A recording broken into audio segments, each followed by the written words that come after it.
بسم اللہ الرحمن الرحیم۔ خرید و فروخت میں دھوکہ کھا جانے سے بچنے کی تدبیر۔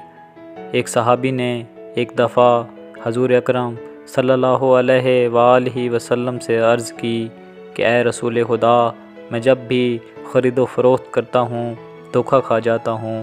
میں جس شخص سے خرید و فروخت کرتا ہوں دھوکہ کھاتا ہوں، وہ مکاری اور جادو بھری باتوں سے مجھے گمراہ کر دیتا ہے۔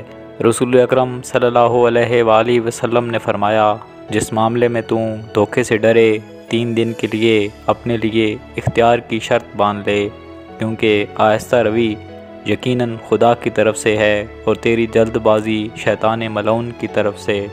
جس طرح کتے کے سامنے جب روٹی کا ٹکڑا ڈالا جاتا ہے وہ پہلے سونگھتا ہے پھر کھاتا ہے، یہ سونگھنا عقل کی وجہ سے ہے، اسی طرح تم بھی اپنے معاملے میں عقل کو اختیار کر۔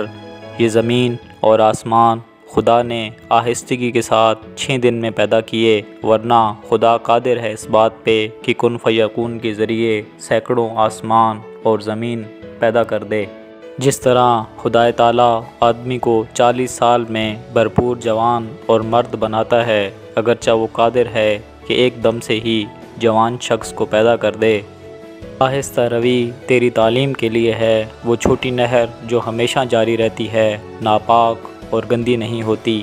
یہ آہستہ روی انڈے کی طرح ہے اور دولت پرندے کی طرح۔ کیا پرندہ انڈے سے مشابہ ہوتا ہے؟ ہرگز نہیں، اگرچہ کہ وہ انڈے سے پیدا ہوتا ہے۔ اس لیے آہستہ روی تیرے لیے خرید و فروخت میں اطمینان اور خوشی پیدا کرتی ہے اور تجھے ہر قسم کے دھوکے بازی سے، مکاری سے محفوظ رکھتی ہے۔ والسلام۔